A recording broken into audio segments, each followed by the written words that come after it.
All right. Well, thank you very much, everybody, for being here on this beautiful, beautiful spring day. I mean, how many people are thinking the spring thing is something we should consider doing more often? All right. I can tell you, and I think I speak for all members of council, that that winter thing, we're kind of done with that. So welcome, everybody, and I really do want to say thank you very, very much to everybody here and also those that are joining us online tonight for being here for our inaugural event here tonight. So I want to start off like we do with all of our council gatherings with our land acknowledgement. We are gathering on lands that have been home to First Nations people from time immemorial. We acknowledge that what we now call Richmond Hill is on the treaty lands and territories of the Mississaugas of the Credit First Nation and the Mississaugas and Chippewa Nations of the Williams Treaty. We also recognize that we are part of the traditional territories of the Haudenosaunee and the Huron-Wendat. We would also like to acknowledge all First Nation, Inuit, and Métis people from across Turtle Island who now reside in the city of Richmond Hill. We are committed to rebuilding constructive and cooperative relationships. So Chimigwich for that. And I just want to say I'm very excited, first of all, to have a full house. This is great. When we were thinking about doing this event, I was pretty sure, in fact, fairly confident that we would have enough people to come out and fill a room like this, but you never know. And so thank you for proving me right. I know that people in Richmond Hill and in York region generally are very passionate about the environment, and we haven't done anything like this for a while, and so we're really pleased that we could do this, and particularly pleased to do this with some partners, which I'm going to be introducing in a second. So I am really excited to welcome this great panel of experts today, and we're eager to get started to make the most out of our time. But first, there are a couple of housekeeping things. This event is being live streamed and recorded, so I would ask that you silence your devices for the next hour, put them on stun or vibrate or whatever you want. And tonight we're going to briefly hear from our panelists on the topic of the UN Sustainable Development Goals, or SDGs. And then we want to go into addressing some questions from the audience. And I do want to say thank you very much for the many, many questions that we've received in advance when people registered. And I think this is great because the questions that we're going to be asking here tonight are questions that have come from the audience. And we are going to leave a few minutes at the end to ask questions from the live audience because there may be things that you hear tonight that you have questions about as well. So what we've done with those questions is we've received lots, and we've kind of conglomerated them into a number of different questions so that we're not repeating ourselves. But I think there were a number of themes that came out of that. And we also, as I said, when the live questions come up, we do have a microphone over here to the side so people can take advantage of that. So I'll start off by just acknowledging some of my council colleagues that are here tonight, and I want to thank everybody on council that came tonight as well, and I appreciate your support. We have Deputy Mayor, Regional Local Councillor Godwin Chan. We have Ward 1 Councillor Carol Davidson, Ward 2 Councillor Scott Thompson, Ward 4 Councillor Simon Tree, Ward 5 Councillor Karen Silvitz, and Ward 6 Councillor Michael Shue. So we can have a council meeting at the end of this. Actually, no, let's do it tomorrow morning. Let's do that instead. I don't think we have anybody here from the federal or provincial government, although they've sent regrets. So I think if you're from the federal or provincial government, put up your hand. I think we're good. So I would also like to acknowledge Reza from the World Urban Pavilion and Urban Economy Forum. Reza, are you here yet? Okay, he will be here shortly. So I'd like to introduce now our panelists. So here tonight representing the United Nations University Institute for Water, Environment, and Health, or UNU-INWEH, and I really think you need to come up with a better acronym. I've said that before, but anyway, we'll do that later. INWEH. Right, INWEH. I'd like to welcome Dr. Ramchandani, and he is an accomplished researcher, educator, advisor, business leader, and implementation scientist. He's dedicated over 2 decades to designing, managing, evaluating, and scaling health innovations for population-level impact. Operating as a systems catalyst at the intersection of multiple sectors, he has assumed key leadership roles in multiple life-saving interventions. At INWEH, Dr. Ramchandani's work focuses on innovation, partnerships, and bridging the science gap to increase awareness of urgent global challenges, and more importantly, their solutions. So welcome and thank you very much for making time to be here for this important conversation. Thank you very much for having me. So on the far end is Ruth Rendon from the city of Richmond Hill.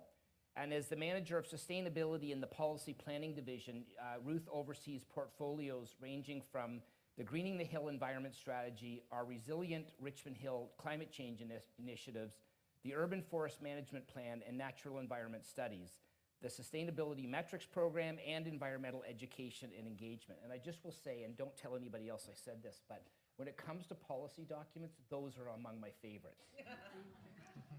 Ruth has a bachelor's degree in urban studies and sociology, as well as a master's in environmental studies degree in planning. She has over 21 years of work experience in land use planning, natural heritage planning, and environmental assessments. And we're very fortunate to benefit from Ruth's expertise at the City of Richmond Hill. So thank you, Ruth, for joining us.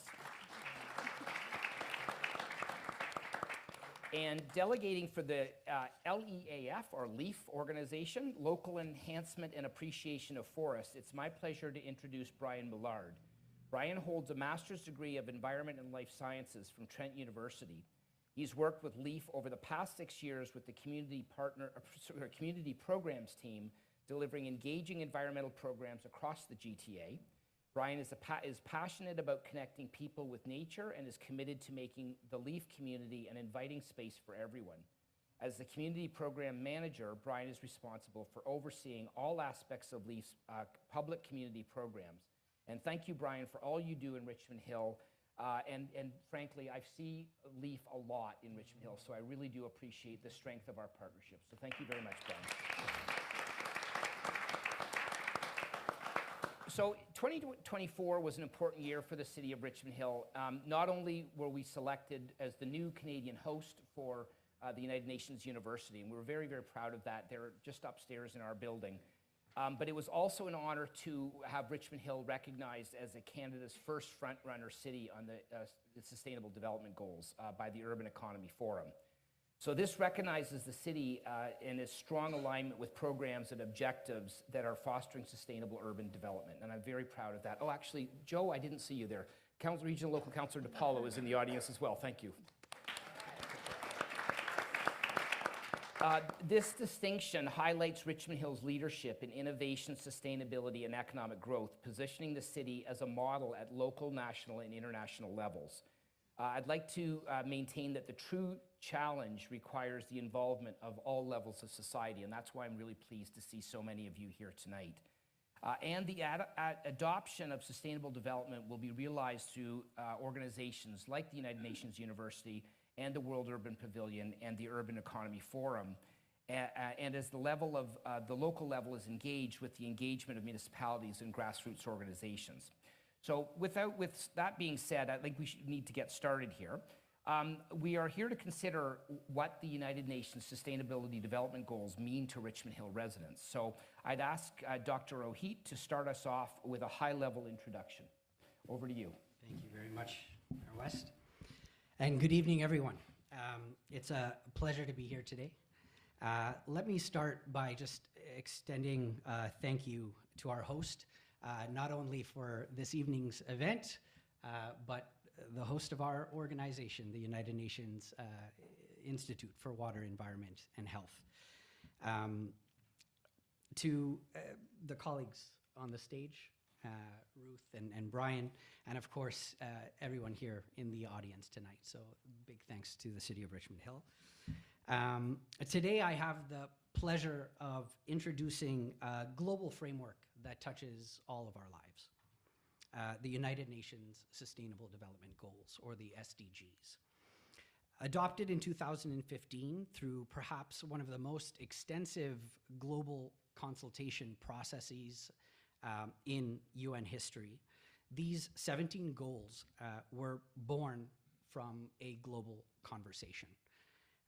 They are the product of a collaboration across governments and private sector and civil society and academia and subject matter experts and communities from around the world.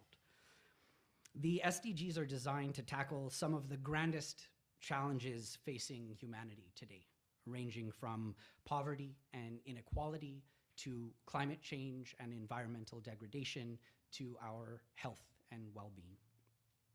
Together, these 17 goals include 169 specific targets and over 230 key performance indicators that allows us to measure and track our progress in achieving these goals. The SDGs aren't merely these kind of lofty ideals or distant targets. They are a practical blueprint for sustainable progress that we can see, that we can shape together, that we can celebrate when we are working together towards their achievement. They remind us that the actions we take, whether at the highest geopolitical levels or within our own cities and neighborhoods, are integral to solving the problems that are affecting all of us as a human species, as a planet. Achieving these goals depends on collaboration at multiple levels. And it's easy to think of the SDGs as these kind of distant and external, complex challenges, which certainly they are, but they also offer a framework for local policy, for community engagement, and for sustainable growth. And so the role of municipalities in achieving the SDGs is critical. And the partnership between Richmond Hill and the United Nations University is a great example of how we're doing that, how ideas can be kind of transformed into tangible and projects that improve quality of life for communities. We can zoom in on some of the SDGs maybe during our discussion, which I'm looking forward to. And maybe just to finish, give you a little bit of information about the United Nations University. So UNU-INWEH is one of 13 institutions around the world that comprise the United Nations University, which is the academic arm of the UN. And so we work towards informing member states and synthesizing evidence, the best evidence we have in the world on how to address and work towards essentially the Sustainable Development Goals. UNU-INWEH specifically is the institute focused on water, environment, and health, and we are the global think tank of reference on issues that occur at that nexus. So with that, I will thank you, and I look forward to our conversation. Well, thank you very much. So, it's interesting. Oh, am I on? Hello? It was interesting when the opportunity came up to have UNU-INWEH in Richmond Hill. It seemed like a very logical place for you to be. With the Oak Ridges Moraine and the role that we need to play as stewards of our environment, it's really great to have you there with all of the expertise, which is quite amazing and extensive. So thank you very much for that. So, Ruth, I'd like to go to you next. So what does the United Nations SDGs mean to Richmond Hill? Thank you, Mayor, for having us here. Thank you for this partnership and everybody here attending and our partner speakers. Well, there's a range of benefits that have come as a result of the partnership that we're now coming into. Like, we as Richmond Hill as a city have grown substantially for the last 30, 40 years from a town to now a city working as a sustainable environment where we've been focusing on sustainable development. But it's not only one approach that we've been taking when we are building as a city. Our goal, in my perspective, is looking at it as from a planning and sustainability perspective. I am a planner, as mentioned, by trade. So we're looking at building complete communities, looking at least maybe 5 or 6 directly SDGs that are here displayed, looking at how we work and manage our land, how we manage our water, how we're looking at sustainable development, how we're looking at people, working with issues that we now are focusing on the urban agriculture and food and insecurity. there's a number of aspects that you would have never thought that directly linked to the SDGs that we're doing now. So the focus right now has always been, we've had residents' concerns, and we engage a lot here in Richmond Hill. And I've been learning this in the past 2 years that I've been working here, coming from other municipalities in the area. I've learned a lot about how a Richmond Hill culture is unique. Community is unique, which is wonderful. A strong love for the environment is huge. Planting trees, the initiatives that we have, working with LEAF, working with all sorts of partners. We have interest in climate change that has evolved now since I've started with an interest of how do we get people more educated and involved in doing these little actions. These little actions are what are shown here. We're just implementing it from a grassroots level here at Richmond Hill, which is very enlightening and empowering, I feel, to the residents. People feel that they feel a sense of belonging when they're here and do our work. I just want to mention that we are working on policy updates. We have to demonstrate through our work, like the official plan, our environmental strategies, how we're working and demonstrating now as we have this partnership, how we're integrating it through our official plan. We have now mentioned on how we are looking at SDGs as a pillar for us to do our work. We have an overlying mandate, you could say, that says, these are the things that we should be looking and being responsible as a community. And I feel that the residents of Richmond Hill, and definitely the staff and the department and the collaboration and the work that goes into what we do is amazing. It's truly amazing, and it's showcased, I believe, a lot in other municipalities in terms of how we work. I also want to mention that the SDGs are now going to provide more of a framework in terms of how we work, because now we're gonna, with this partnership and this idea that, yes, let's look at more of a grand, more global perspective in terms of how we do our work is important. We've been a bit, focusing on the local level, on the things that we do, and the different work that we do, from planting trees to transportation and building our road network, helping with our infrastructure. But now we're going to be looking more widely and saying, okay, how is this influencing other people, other communities? What are others going to learn from us? Which I think is very important, so that we could be showcased. And with the work that we're doing also with UEF, we're going to have an opportunity to do that through our transformation profile and our work that we're closely working with them. And that's just the tip of what I want to say, and hopefully more conversation happens while we're discussing a little bit more detail in terms of the detailed work that we do, which is abundant, and there's lots to share. Thank you. Thanks so much, Ruth. And one of the things that excites me about being an elected official at this level is the fact that, like, everything happens in cities, right? It all goes from there.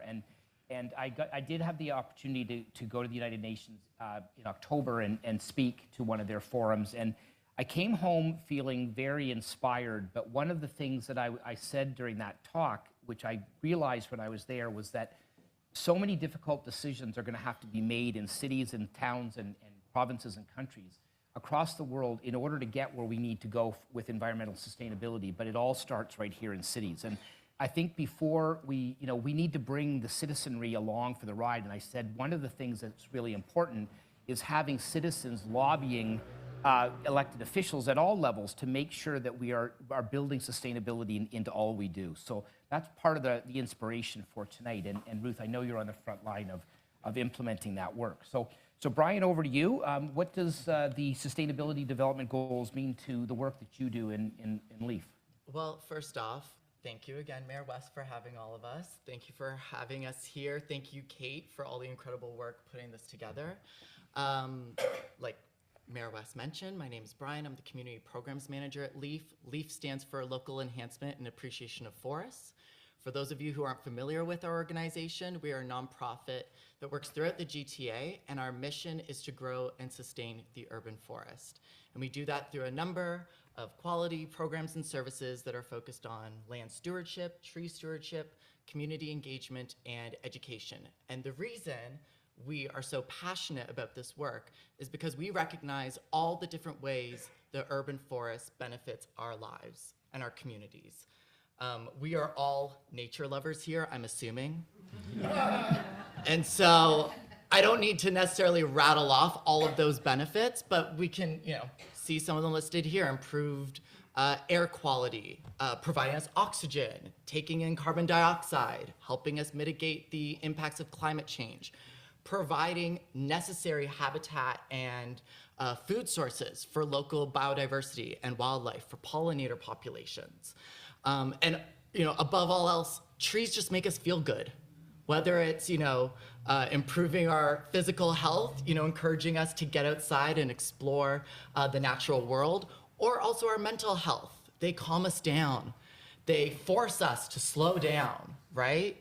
And so we believe very strongly that for all of those benefits that the urban forest provides us, we then have a collective responsibility to reciprocate all of that care. If these trees are going to do all that for us and not ask for anything in return, the least we can do is offer our support, our actions, our care. And so there are many ways that anyone can, do their part to grow and sustain the urban forest.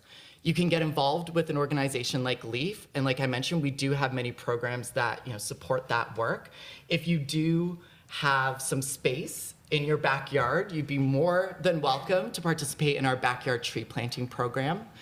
You can go to our website, yourleaf.org, and you could take part in our subsidized program. And if you choose the full service option, you would get a leaf arborist that would come to your property. They would assess your backyard. They would give you a list of native tree species that fit perfectly for your growing conditions. And then we deliver the trees, we plant the trees, we provide you the mulch, we do it all. And we make sure that you're provided with all the information that you need in order to care for those trees properly. Now, if you just want to get involved with a bigger group, you could also come out to one of our community planting events. We actually have a planting event taking place in Richmond Hill on May 4th. So again, you could go to our website and register right now. It's going to be happening at Carville Park, which is just 10 minutes away from here. But the one thing that I just wanted to sort of leave on all of this, because as you can imagine, I'm going to talk a lot about trees tonight. And the thing that I want to really impress upon you is tree planting is just the first step. So the stewardship and the care of those trees is really the paramount work that needs to happen. Something that we're seeing in the city of Richmond Hill, but we're seeing it across the urban forest, all over the GTA, is a real discrepancy in the ages of our trees. So right now, most of the trees that we see in Richmond Hill and also across the GTA are young trees.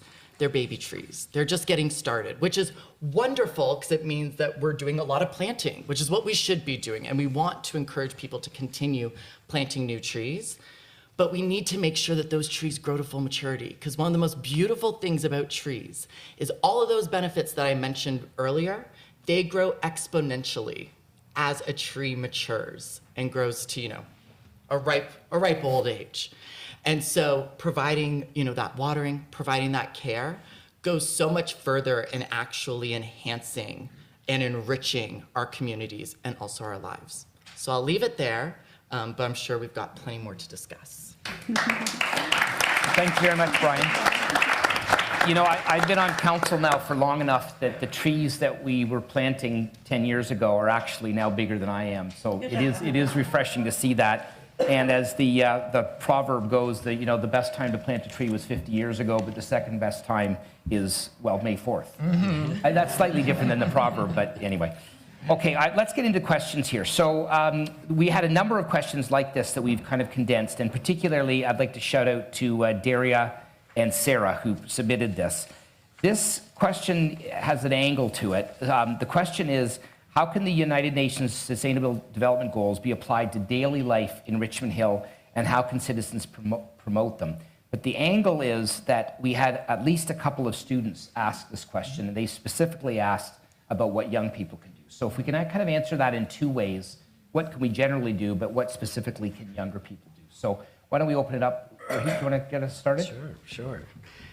Thank you. That's a fantastic question. And youth, of course, are the lifeblood of our communities and the voice their passion and dedication to making change in their communities is very, very strong. So I think it is incumbent upon organizations like us within government, within the United Nations system, to provide them with kind of four things: space, voice, audience, and influence, right? So how are we engaging our youth in some of these bigger conversations? How are we engaging youth and having their voices at the table in terms of influencing policy decisions? And from a lot of my work focuses on design thinking. And so,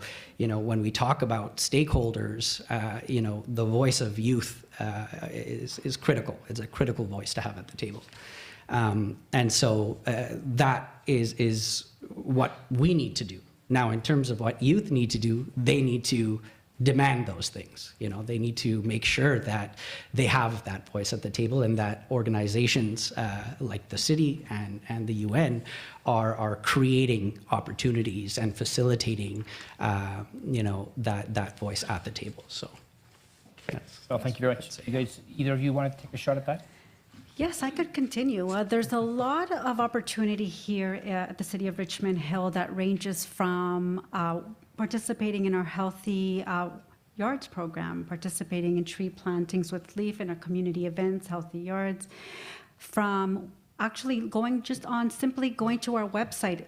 We have a conversation toolkit that is used to engage youth specifically and residents in general of all ages in the work that we do here at Richmond Hill. The range and opportunities by just clicking on your computer to see what's out there, and not even just only focusing on Richmond Hill, but focusing on the general GTA. Maybe you want to explore a park up north and learn about the environment there. Just education in general and awareness is important for our youth so that they could learn from those teachings and work on actions. I do want to say that we do have in our environment strategy, environment webpage here at Richmond Hill, we have a tool that was developed from our actual strategy. It outlines what we're doing and what we can be doing here in Richmond Hill, and it's very explicit from, buying local foods, growing your own backyard, having your own backyard garden, to another thing is using non-plastic reusable utensils. So the range is long. It's available. It's on our website, but it's on many other websites too that you can learn. Youth are very resourceful, you'll find, right? They could pick up anything. If they're motivated and are interested and passionate about something, they'll go and learn about it. So we do have students that come to our booth interested about the environment. We provide them direction, sometimes even conversations with youth. This is often happens at our booth, that we're talking to them and telling them what we do as a professional. That I find is very enlightening when we have our engagement events and the youth come out. They just want to learn about what you do, and they take it back and do the work. We often also do, I want to add that we do have engagement with schools. So there is an opportunity there where schools come to us, and we have speakers, we have our staff go and talk about the work that we do, and that's always seen in a positive light, and always seen as a positive perspective in terms of what we're doing, because you would think it would be accessible to them, but sometimes they just don't know these things, and sometimes even the teachers don't know, and it's available, right? So information, accessibility, awareness in terms of how we engage, and that's the realm of our work, is really important, and engaging youth and making them interested in what we do. We often find that we have to make our work and our communications appealing, right? We have birdseed packets outside now. That's something new that we have. And there was a lot of interest by people in regards to it, because it's something tangible as well, right? And then they're going to ask questions about these things. Even our swag, using bamboo utensils is something that we typically have. Again, opportunity for people to ask questions on why we're doing it is important in terms of why we're doing it as well, and explaining things, I find, is important as we teach our youth about the environment. Guess I could leave it as that, because I could keep on going and going. So thanks, Brian. I was just going to add two things. If you're just a resident, my sort of suggestion would be to look into these SDGs. Take a look at them, click on each of these 17 icons, and become familiar. And then once you've done that and you feel comfortable with that information, I would just talk to someone. Something with like our organization, the majority of our marketing communications is word of mouth. And it's so lovely to hear from Ruth about, that sense of community, that sense of belonging that is here in the city of Richmond Hill. And that's a real superpower. If there's people communicating with one another face to face, over the phone, mobilizing, that's really, really powerful. So that would sort of be my first suggestion, because my guess, again, given the people that are here in the room, you're probably going to look at these and already recognize some actions that you've probably already taken that support these SDGs. And so it's about becoming familiar, realizing you've got all these resources now at your fingertips in your own city, and just taking those next steps. For youth specifically, one thing I'm really envious about is the energy that the youth have. It's very impressive. I'll just say that.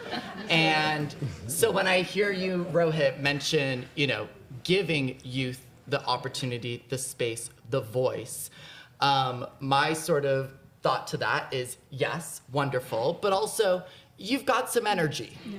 And, you can carve your own lane if no one's listening, or if that seat isn't available at that table. You also have something, well, I don't want to, put any of us in boxes, but probably have on us is a way with communication. There are many positions at all of our organizations where we are trying our darndest to communicate with the public, specifically with youth. And you've grown up with it. It's entrenched in your culture.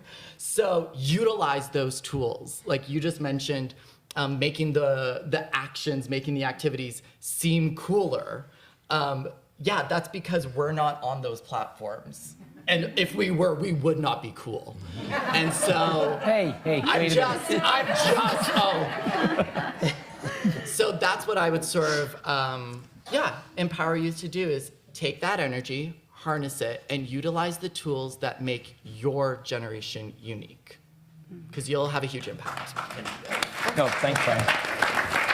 Early in my career, many, many moons ago, I was a grade 5 teacher, and I remember at that time we got our first blue bin. We were just starting the recycling program, and I often thought about that it was important for me to teach the kids to recycle diligently, and not because I need to teach the kids to recycle diligently per se, but hopefully they would go and start, hassling their parents when they didn't recycle diligently. And I think that there really is a lot of power in young people to influence going forward. And I mean, if you need evidence of that, the Ice Dragons are out here today. They have a booth here, and there are a bunch of young people that take the one I was talking with them today was a very complex environmental problem that they've been thinking through, and they've researched, and they know stuff about this. And I'm going to bet you that a lot of the information that they know, the adults in the room here maybe don't know quite as well. So I don't underestimate the power of youth.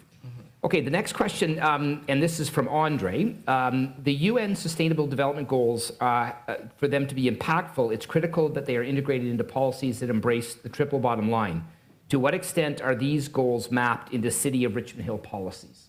So Ruth, do you want to kick that off? Yes, I'll kick it off. That's up my alley. In terms of official plan, we are working, my team is working on updating the policies that we currently have in the official plan. The climate change section in particular now references the UN as a sidebar. So we're looking at every opportunity, not only with the official plan, but other documents that we here house at the city, where to include them. I do want to mention that we are going with a staff report on an update for the environment strategy in April. And there we highlight all of the progress that we've made in the previous year, which is 2024. And there we've also included language that shows that we've are now in the collaboration that we are with the UEF and the UN. INWEH. And these are just small strides. So where we have opportunities to make sure through our policy work, our development work, we're looking at opportunities to integrate language where it's supportive and to show tangible examples of how we're implementing it, right? That's the thing. We could say that we're doing SDG goals and just saying, okay, we're doing number 11 because sustainable development communities is one of our main ones here in planning, but we have to show how we're doing it, and we're doing it through our sustainability metrics program. We have influenced how developers are now building in a more sustainable manner through design. We were successful last year in getting bird-friendly design guidelines endorsed by council, which is wonderful. We're protecting bird habitat, we're protecting birds. Like, this is a win, and although it's not mentioned in the the report and the actions that we're doing that it was a result of the SDGs, but now we could link it now with all the work that we're doing and say, yes, it is indirectly linked to this. We've done this, and we could, check and to say we're doing our part in the work that we do. That's just one example. There's probably many, many more, but I'll just leave it as that it is a mandate of our work to make sure that we're acknowledging it. Yes. Great. Thanks, Ruth. Either of you two want to add to that? Sure. Pete? So what is the triple bottom line, right? It is not just, what we have a tendency to do is, use economics as our ultimate indicator of success and growth and prosperity. But the triple bottom line, it tells us that no, we need to be thinking broader than just economic outcomes, right? We need to be considering social and environmental factors as well as economic outcomes. And so how do we do that? Well, the SDGs are a framework for doing that. So when we're measuring our progress and when we're measuring the impact of an intervention and the success and the prosperity of our communities, we can't limit ourselves to looking at GDP and economic growth alone. We limit ourselves and the potential of our communities and well-being when we do that. And so when we think about a triple bottom line, it is expanding and thinking more holistically about what we're doing and what kind of an impact we're having in the world. And I think, principles of circular economy and thinking about how we are reusing and recycling and reducing, these are principles that we need to kind of adopt and apply on a broader scale. Yeah. Well, that's really important. Brian? I have nothing to add policy-wise, but I do just want to mention that, like you said before, sometimes these SDGs can feel very far away, very conceptual, very global. And so it can be challenging from a resident's point of view to sort of think, okay, how does my little piece get us to this, right? Because we all have other things going on in our lives that pull our attention, pull our focus. And so I would just really encourage folks to, get finer, get down into the nitty-gritty, get into what you are able to participate in, what you have control over, what sort of actions you can take at a very fine scale. Because as we all mentioned, these can feel very abstract at times when we're thinking at a global scale, or even thinking at a time, 7 generations ahead, what sort of world are we leaving behind us? So yeah, I just think it's important to still get back to real life and know that those actions that you're taking day to day in your own world, in your own family, your own community, it's all contributing to this global idea. So, yeah. Thank you, Brian. One of the things that I've always was really impressed with this when we were first started talking about this is that like number 11 is something that we deal with every day, right? Sustainable communities.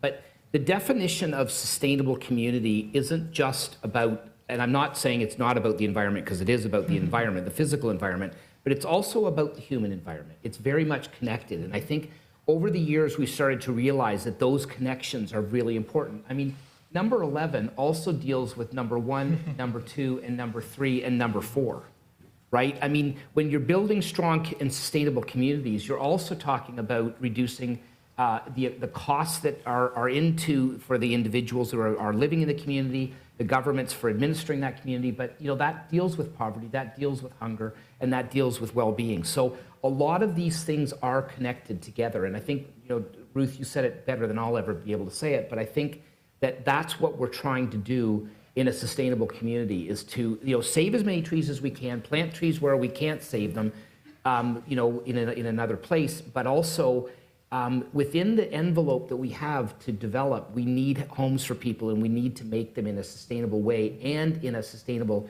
human environment, as well as a sustainable natural environment. And then protect the areas that need to be protected, and that's it. We're not developing those. It's not developed for now. It's not preserved for now. It's preserved forever. So, okay, the next question. Charles asked, what initiatives are planned in the city's budget to address promoting more green spaces? For example, reducing impermeable surfaces, tree planting, absorbing carbon dioxide, renewable energy, and promoting more walking and cycling for residents. So why don't we, Ruth, do you want to start that off? And I think trees were in there, Brian, so you're probably going to want to say something. So I will not mention anything about trees, because that's what we're known for. I'll start talking about other items that we're doing. There are various different plans and projects that are taking place right now. From a transportation perspective, we're working on a micro-mobility study and strategy.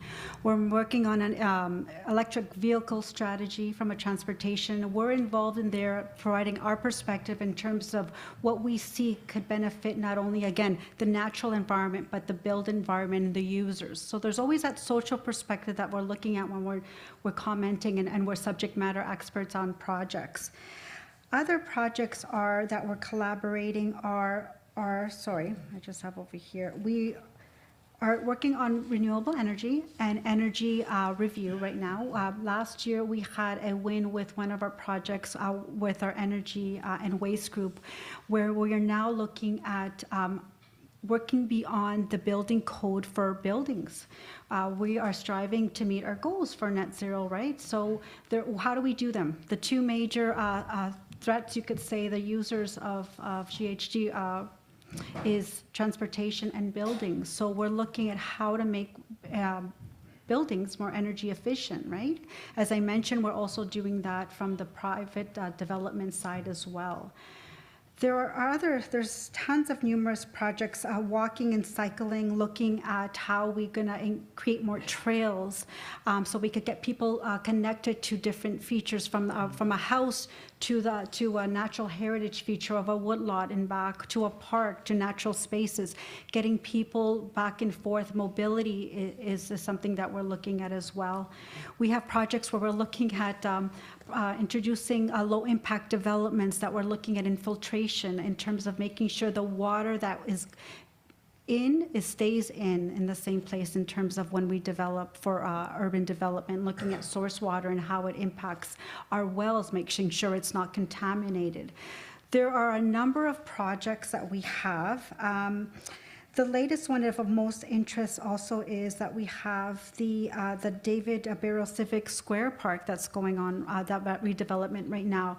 We're, for that project, is looking at creating spaces for people to utilize, socialize, and rest and walk and sit down and read. We've actually consulted with our Indigenous treaty rights holders on that project, where we're working on how do we integrate that perspective, because that area was known to have the Carrying Place Trail going along Yonge Street. So we're looking at different perspectives when we're doing our sustainability work now. We're looking at how do we make sure we're inclusive, how do we make sure that we're engaging everybody appropriately, learning and designing, right? Designing our spaces that where we integrate art that could be looked and seen by children, and spaces where they could learn. Education spaces, that's what we're looking and doing when we're developing projects, not only from a planning but infrastructure perspective. So I think that's a great benefit that we have from the lens of looking at everything through a climate lens. That's one of our mandates here at the city with our climate change framework, that when we're building, we got to look at sustainability in the climate lens, how the project's going to impact, how we're impacting what we're doing in the environment, and how the project could impact other things in the environment. So I think that's, I could say, is a brief summary, because the list of wonderful projects, they're long. And again, our report that's going in April will have a summary of the projects that you can look at. And if you need that information, please let me know, because it's a wonderful synopsis of it. Thanks very much, Ruth. You just mentioned Dave Barrow Square, and we're going to be talking about that tomorrow at our committee, the whole meeting. One of the main drivers for me to get that urban park made is it's a gathering place for if the Leafs ever win the playoffs. So I'm not rushing on that, but I mean, at some point in time, it is possible. So we will gather there when that happens. Put your hand up if you think that's possible. Okay. All right, Brian, we mentioned trees. Love hockey. Yes. Yeah, obviously I mentioned off the top, there are many ways that folks could get involved with our organization to take those actions in their own community, whether it's planting in your own backyard or coming out to one of our community planting events. You're obviously more than welcome to join us. We're so grateful for the many years of partnership we've had with the city of Richmond Hill. Having sort of that support on the municipal level makes our work a whole lot easier. And so I just sort of wanted to, give that, that props for being such an amazing partner. Something that I did also want to just mention, though, I said before this piece around the age discrepancy, and I'm sort of alluding to the idea that it's not just simply getting trees in the ground, but how are we getting them in the ground? And what are we doing with those trees after they get planted? And something that I think is very important when we're talking about, being effective with our efforts and our actions is making sure that we're growing not just an urban forest, but a robust and a resilient urban forest. So certain practices that we follow that I know City of Richmond Hill also follows is making sure that we're planting a diverse variety of native tree species. As I'm sure we've all come across with emerald ash borer and the devastation that has had on the urban forest across the GTA. Obviously that was a result in that invasive pest coming over to North America, but also it was a result of us planting a lot of ash trees and not a lot else. So you had entire streets, entire patches of the urban forest just disappear, seemingly, overnight. And so we really do champion making sure that we learn from those, mistakes or from those, lessons, and move forward with a plan that ensures that we are going to have an urban forest that will, last and be resilient to those types of stresses, whether that be climate change, whether it be invasive pests or invasive plants. So I just think it's really important that when you're taking those actions, that you're making sure that the organizations or the people that you're working with have that same lens and have that same vision. Rohit, do you want to add something to that? No, I think that's great. I'm a beneficiary of Next Leaf actually. So we've used the service in our backyard, and we got beautiful red maple and St. John's wort, and it's an amazing program. So definitely would encourage everyone to take a look and take advantage of a great deal as well. Actually, so good stuff. Ruth? I just want to add to that, just to also touch upon the urban forest. We have an urban forest management plan. We did an urban forest study. We're working on a natural heritage study for the city. These are important studies and strategies that we're developing that could guide how we act. It's all about action, right? And it'll guide us in terms of how we manage the invasive species that are happening, in here in the city, making sure our woodlots are not covered by ivy. Like, there's always a purpose in terms of how these strategies are developed. They're developed for the purposes of sharing and educating not only technical staff, but sharing and showing the residents this is what we're doing, and then also identifying actions in there that we're going to be doing with the residents. And LEAF is just one example, but there's many others there that we could showcase and engage. And that's a way for the residents to participate and feel that they're doing something in terms that, again, that's just one example of the urban forest management plan but there's also the environment strategy, which stems from looking at, again, food to forest, to buildings, to transportation, and so on. So I definitely recommend you going by our booth to pick up a summary report that you could take home and take a look at. I think that might be one of the first steps too, just to get to know your city a little bit more and what we're doing. Thank you. Thank you. So I want to ask one more question, and then we're going to open it up from the floor. We are quickly running out of time, but Rohit, I wanted to ask you one thing specifically. It was noted in one of the questions from John that World Water Day is March the 22nd. So I wonder if you could maybe comment on World Water Day, but also just on the specific importance of a day like World Water Day. Absolutely. Thank you for that actually very important question. And so I'll let me relate it back to the SDGs. So SDG 6 focuses on sustainable access to safe water and sanitation services. Why is that important? If we look globally, today approximately 2 billion people still live without access to safe drinking water, including communities right here in Canada. 3.5 billion people lack safely managed sanitation services, leading to, of course, health risks and environmental contamination. About a quarter of the world's people live in countries experiencing high water stress, where demand of water exceeds what is available. There are projections that show that by 2050, more than half of the world's population could face water stress, threatening global food supply systems. I think one World Water Day is a day to recognize just the fundamental connection and importance of water.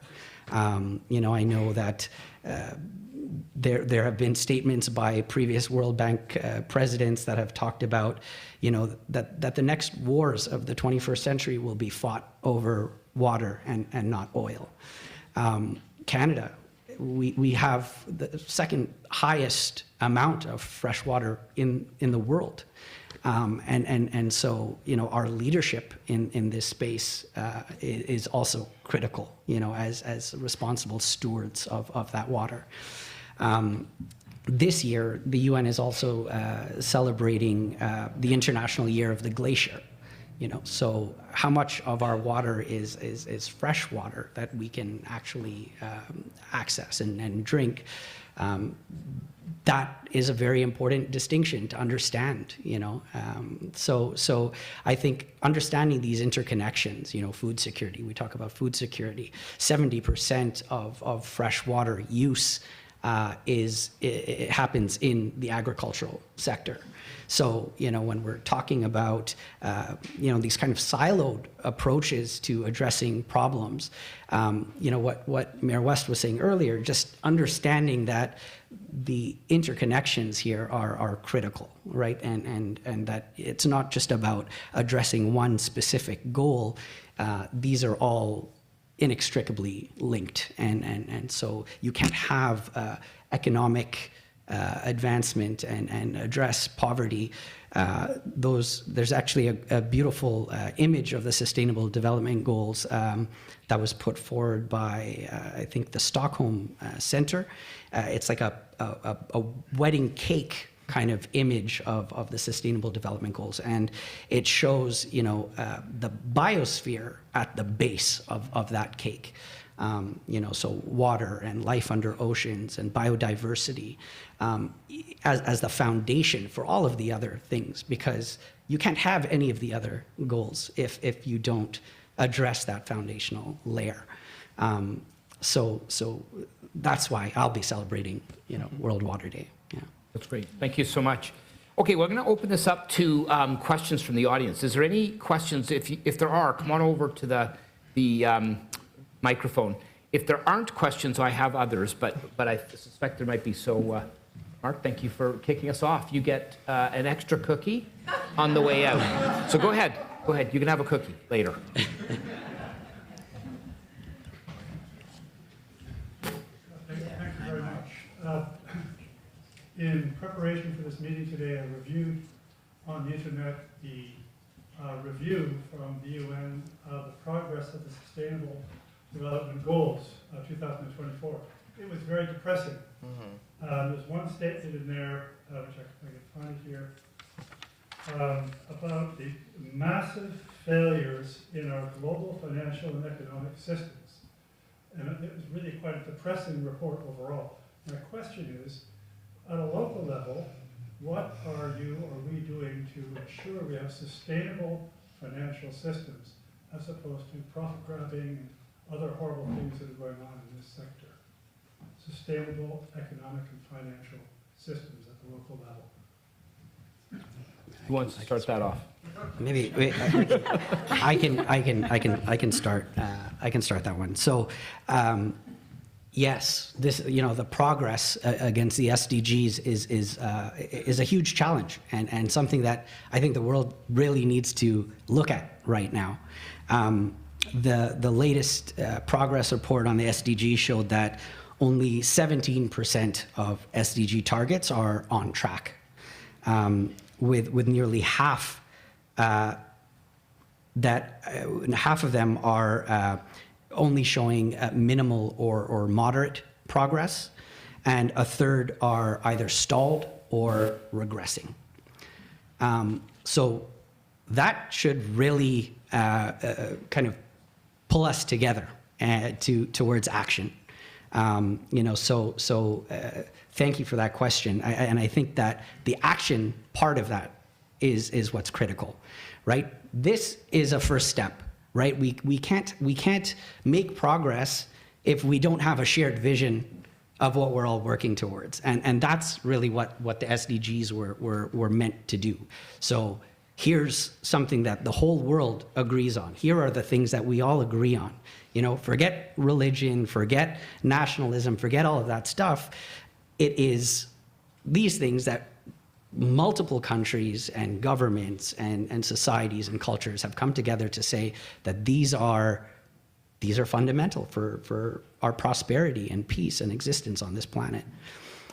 So we need to make progress towards these goals, and now we need to move from this kind of shared vision to actually what one of my colleagues, Peter Singer, has called the GSDs. We need to move from the SDGs to the GSDs, which is he uses a different word for S, but stuff done, right? Get stuff done. So that action component is critical, and so. So I won't speak to the large-scale global finance thing because I won't be an expert on that. But I will say that I'll speak from a local perspective. And Cameron and Reza just came in a little bit late. Thank you, from the Urban Economy Forum. So Richmond Hill was recognized through the for the Urban Economy Forum for being a front-runner city for Sustainable Development Goals. And this is not the end of our work. This is the beginning of our work. But we really appreciate the partnership with the Urban Economy Forum, because this is all about highlighting the stuff that we are doing quite well, and Ruth talked about that a bit, And we are. I've always been very proud of what Richmond Hill has been doing and the gifts that we've got from the natural environment that we need to take care of. But it's also about sharing with other municipalities the work that we're doing and learning from other municipalities as well. On that trip that I was talking about to the UN headquarters, I mean, we were talking to municipalities from all over the world that are doing good things and we're learning from us and we're learning from them. And this journey isn't a destination, it's a journey. So, we as a city can individually help to do the best that we can within our corner of the world and hopefully to some degree influence other cities. But in order to do that, we also need the residents of our city, which I think is already happening, to understand the importance of these things and the complexity of these things and to be advocates for building a sustainable city. And it's a sustainable, in a framework like this, not just from any one specific thing, but the whole overall umbrella, because that's where we're going to get where we need to go by doing that. So, okay, move on to the next question? Yes, next question. Okay, go ahead. Thank you for arranging such a passionate gathering over here for the sustainability. My question is, how do you explain and counter the skepticism created by the conservative politicians regarding climate change and environmental protection policies, and that these policies are obstacles for growth and creation of the wealth required for prosperity and fighting poverty? Okay. Who wants to take a shot at that one? That's getting a little bit more political than I would like to entertain, so, Okay, I can Yeah. talk about skepticism. yeah. go I ahead. won't talk about it Brian. like for specific political party, but Yeah, let's keep like, it nonpartisan. You meant like- conservative with a small c. But yeah, skepticism is something all environmental organizations face because we're up against some pretty big challenges and issues. And oftentimes the grassroots nonprofits are, under-resourced, short-staffed, trying to, pull things together as well as we can and make as big of an impact as we can. And that's a tricky situation to navigate. I think there needs to be a paradigm shift within the nonprofit sector that we aren't existing in a world of scarcity, but actually one of abundance. I think we need to lean on residents more. I think we need to empower residents more and ensure that they understand the weight that their opinions and that their influence has on the decisions that are made at every political level. You are all very lucky, I think, that you already have folks like Mayor West and Ruth and groups and entire teams that are already championing sustainability in the city of Richmond Hill. So I don't think much convincing is needed on how important this is for all of you as residents of Richmond Hill. But I would encourage you to push even further, because if they're already on board with the SDGs, now you have something to hold them to account to, which is a beautiful tool that they're providing you because they want to do the work, which I think is an amazing dynamic that can propel the city of Richmond Hill so much further along this journey. And then specifically, when I come against skepticism in my personal life or when I tell people about the work that I do and they go, really? You're planting the trees? They just have that look of like, well, what's that really gonna do, right? Right? And like, it comes up and that question comes up. And the thing that I always go back to them with is I go, well, do you remember your favorite tree? I'm not saying like maple versus oak versus ash, not that. Do you remember your favorite tree? Because I remember mine. It was a maple that was outside of my house, and every fall it turned the most beautiful pinkish red. The color was undescribable, but I remember it. And I don't know if that tree is there still, but I remember it. I remember connecting with that tree. Couldn't tell, I was too young, I didn't know the scientific name, couldn't tell you about like anything, the benefits of it, but I felt that connection. And I think sometimes when we come up against that skepticism because they're hearing all the other messaging about how, how dire situations are, it's almost like you have to guide people back to why they connected with nature in the first place. And it oftentimes is a childhood memory of exploring or playing or just having fun and maybe not having their parents like over their heads like bothering them. It's like that joy that we all remember. And then we, get into certain lines of work or we hear things, we read articles, and it's almost like that joy gets slowly but surely like chipped away from us. And then rather than being that person that loved being outside in nature, we're now that person who's like always defensive, but we haven't gone outside in years to just enjoy it for ourselves. So that's sort of how I navigate that skepticism in my own life, is I try to lead people back to that original feeling of, well, don't you remember playing outside?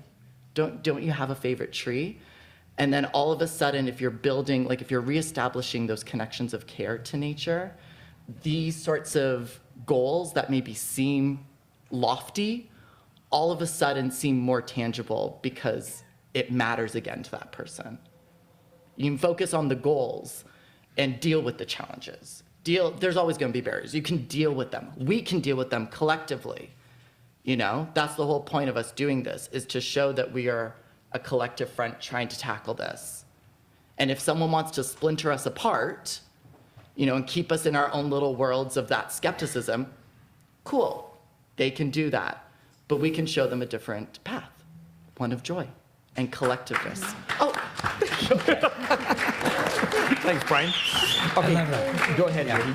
No, I love that, and I think Brian's analogy kind of speaks to the power of stories too, right? And I used to sit on the board of directors of the Jane Goodall Institute, and Jane always talks about her favorite tree, beech, and she used to read books while sitting up in this tree, and you can imagine that those stories, these are the people that go on to create massive change in the world, and fight on behalf of nature and what is just. So I think sharing stories and bringing the realities of what people are experiencing in the world. The majority of our focus and efforts are in the global south, which are, who are facing, the worst aspects of climate change right now, dealing with drought, increasing droughts, and the effects that has on food security and agriculture. So these are stories that we need to understand and that we need to share. And then, of course, how do we make change politically? Well, we have to elect the right types of leaders, right? And we have to engage in our electoral systems. So, yeah. Great, thank you. So, we are actually over time, and Kate's kind of given me the hairy eyeball. But I don't mind staying for a few minutes if everybody wants to protect me against Kate, because I have to work with her. And she's small, but she's, anyway, no, I'm just kidding. Why don't we, if we can, we'll take the questions here, if that's okay. We'll go over time a little bit. If we can just keep the question short and to the point, and we'll try to answer them thoroughly, but as quickly as we can. So, hey, how are you? Hey, good. I'll try and keep this quick, yes.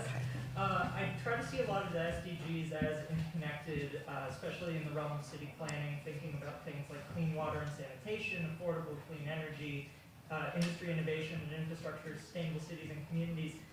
And right now we're seeing a lot of stagnation in the planning process with things in the province like changes to the EA Act and MZOs and provincial growth mandates or municipal growth mandates.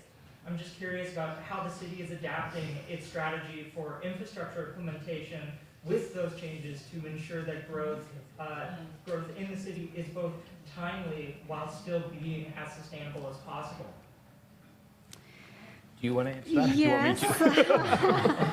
I could speak to this. It has been quite challenging these past few years, and I don't want to go into detail in regards to how to adapt to the change in planning policy. It has. It's like one day it's one thing, the next day it's another. So how do we adapt as planners that manage the city's growth and environment is that we have to be adaptable and resilient. We have to. We have to be able to work with the realm and policy that we're given by the higher ups in the government and see how we could implement it on the ground through our work. I know through the Planning Act and changes, we have made changes and we're updating the official plan, obviously, going to the higher tiers in terms of what we're doing from the province and directing our work since we no longer have a regional government. But we're still working. We still have relationships with them. We still have the ability to go to our regional planners for help. And I think that's what's strong in our community and city staff in general, not even looking at planners, but from councillors to staff, is that we're able to work together. We're able to partner, we're able to find solutions to things. One of the most recent accomplishment that we have here in the city is the community improvement plan that was approved by council, looking at both affordable housing and sustainable design when building for private developers, looking at incentives and using the government funding to help us build more affordable housing. So there's little things and barriers that you typically have to go through when there's with government changes, and we might see more, right? We might see more, but we got to be resilient as again, resident planners, staff, councillors, mayor, in terms of how we work, and we get through it. We get through it as a team, and we've managed so far. I think we've been quite successful in the decision making that we've been doing in terms of city planning and growth. Yeah. I would just quickly add, I honestly could talk about this for like all day and I won't, but it has been frustrating. There's no question about it. I mean, my colleagues here can attest to that. But at the end of the day, part of creating the sustainable city is also creating housing that is attainable for more and more and more people. Anything from very inexpensive housing to, relatively market priced housing and everything in between. And there's so many people from so many different walks of life and situations and so on that need housing. And the province has dictated that we're going to grow by a certain amount. We need to find a place to put all these people. And frankly, from my perspective, we need to find a place to put them within the urban envelope, not on protected land. And that's really important. So it's challenging. It's a balance. Nothing is like, there's no perfect in this. But we try to make sure that we're doing the right thing for today's, generation, but also for future generations. Because building a really economically bad, unsustainable city is only going to come back and bite the next generation, and that's not fair either. So, okay, so I think let's move on to the next question. Yes, hi. A few of us are here from King Township, and I feel I have to ask what your Richmond Hill or the Yonge Street Strip in York Region are thinking they can do for our farmers. You mentioned groundwater, that's a big issue for them. You've mentioned, because we know the climate is changing and that's a stress. You talked about food hubs. I wonder if you can elaborate really briefly. And when we talk about farmland, please remember there are farmers on it. And the Canadian Mental Health Commission, their most recent report of 22, they are now the highest risk at suicide, mental health, and stress. Stress-related illness included, okay? So they're no longer a group that knew each other so well in the 74 to 89 report where they had the lowest rates because they were connected. Now people are flying past them on the road and all sorts of things are happening. They can't own the land. But they're really working hard at being sustainable farmers. So what can we do to help farmers, please? So I could speak to that. My responsibility working in sustainability too now is working on the agriculture side. We're taking a more active role now because of my past experience working on creating an agricultural system as a result of the provincial mandate now. So now the official plan is being updated. We have prime agricultural land here in Richmond Hill on the northeast side. I've been doing consultation with the farmers in that have businesses and live in the prime agricultural areas here in Richmond Hill. So through the policy work, it's important to recognize that we're moving away from traditional farmland because of the fragmentation that's happening because of urban development. That's evident, right? So how do we make sure that we're looking at the interests of the farmers that still want to remain in these lands, especially when it's prime ag, because they're protected high quality soil areas. So we're making sure that we're integrating the policies that provide for opportunities for on-farm diversified uses within the farm, because there is a lot of change in terms of what the farmland community is, especially once you get so populated and you're within a more dense area as it grows. Just an example is that we've met with one of the owners of the Circling Hawk Farm today, and we were talking about, we visited them actually as part of our work. We're trying to understand who the community is so that we could provide areas of support. We've provided information through our Facebook page to promote that the work that they're doing. They're teaching us that they have bee hives on their property. They're doing markets where they're selling food. They're engaging other farmers in the community to come and sell and do actually catering and events and hosting I guess you could say celebrations for markets that they're working on for special days that I was informed. So we are, urban agriculture and ag is new to our department. However, I feel that with the experience that I've grown through my past lives and work in municipalities like Markham and Vaughan, I've been able to understand and hopefully through the policy as a first start to do that work and make sure that their needs in terms of zoning and requirements and permissions are in place. And then work on the fun stuff is what I call it, like the working together on the markets. How could we have more urban agriculture? We're updating the zoning and policies on that as well. So we have more opportunities for more people to gather, because again, food is also a way, unlike the forest, to get people to come together and do things and celebrate and learn through food. Food helps in terms of the pollinator work that we're doing. We have over 7-8 community gardens right now. We're potentially building 2 more. So it is in top of mind. We are working, and we're also working with our partners. We are part of the York Region Food Network. We've worked with York Region on the agriculture and agri-food group. It's a tongue twister. So through that, we're looking at the actions in the agri-food strategy, and we're looking at ways of how we're doing our work, because it's, again, all integrated to climate change. It meets our number 2 SDG, and as a municipality, we're looking at more comprehensively, looking at various aspects of sustainability. Moving away traditionally, because the environment work is amazing, let's look at other work that needs a little bit more support. Great. Yeah. You guys want to add anything to that? You're good? Okay. Support your second local one. farmers, yeah. Go ahead. All right. So I've noticed you've talked a lot about like climate change and how it affects land, but you haven't talked much about like life below water, which is number 14 of the SDGs. So Canada, it has a strong fishing industry, especially in the Atlantic, and the population of fish has shown to have been decreasing over the past decade. And many people could just say, well, lower quotas, but obviously you have to balance environmental sustainability with economical sustainability. You could kill the fishing industry if we just decide to lower quotas. And there are many different issues as to how it's caused, for example, bycatch or foreign vessels in our waters, etc. So I want to ask, what would you say would what is the INWEH trying to do to keep the fishing population sustainable while also keeping our fishing industry strong? Thank you. Take a shot at that. It's a fantastic question.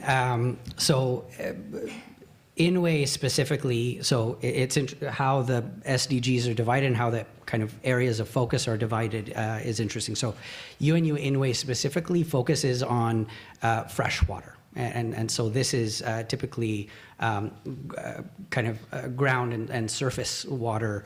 And so that management, effective management of that resource and water security, those are kind of some of the core areas of focus for us. Life under the ocean is a focus of a different institute, so I'm less informed on that.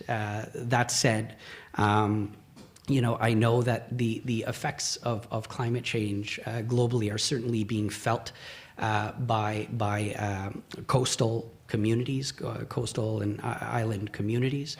And so there is certainly a lot of work being done to look at effective management of those ocean systems.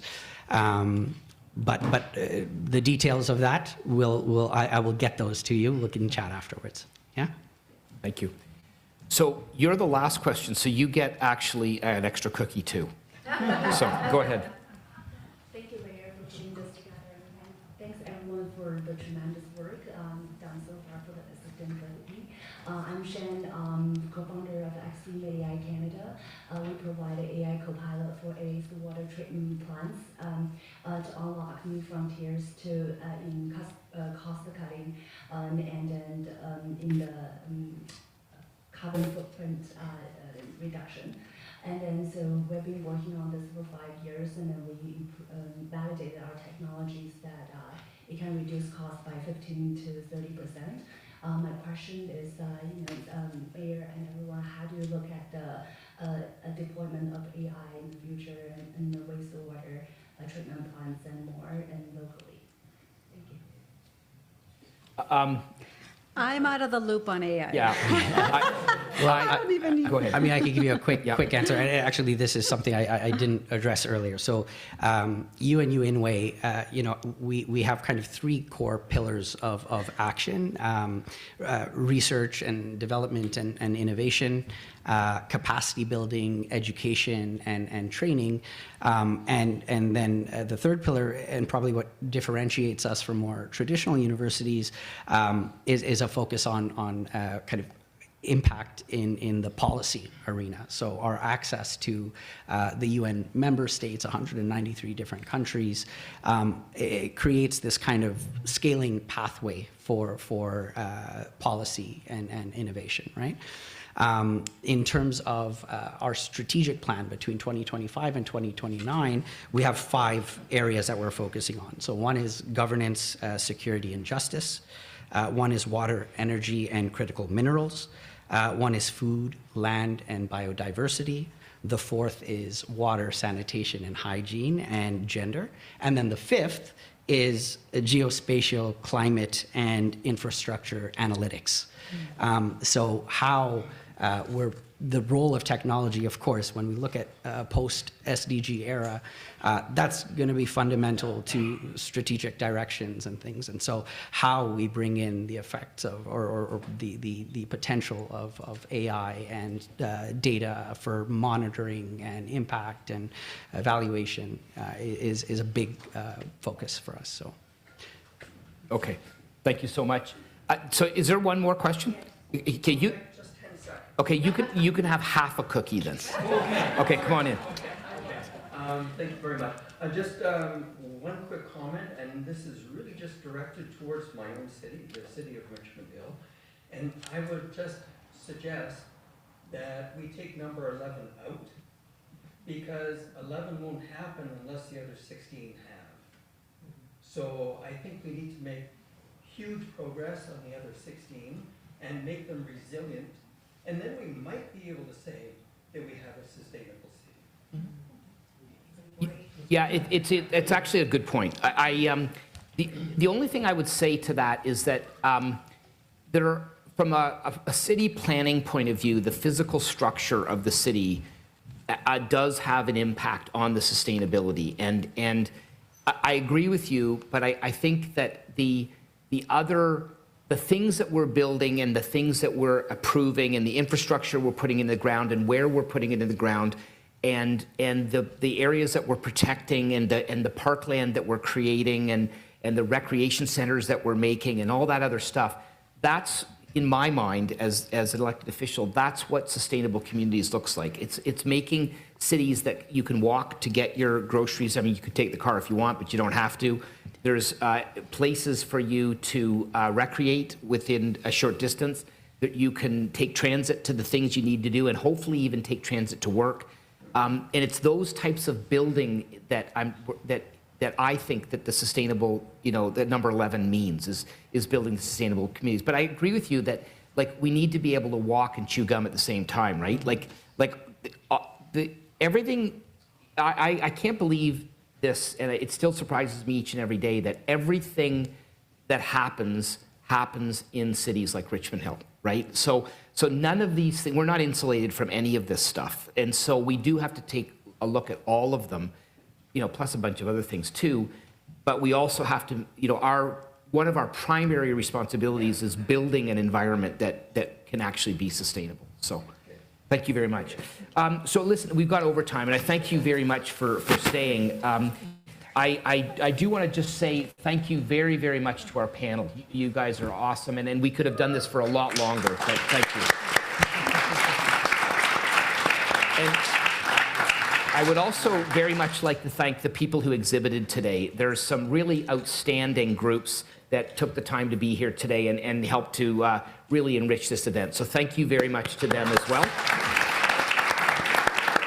And last but not least, I am very grateful and thankful for everybody coming out tonight, and those that were not able to come with us personally but are online.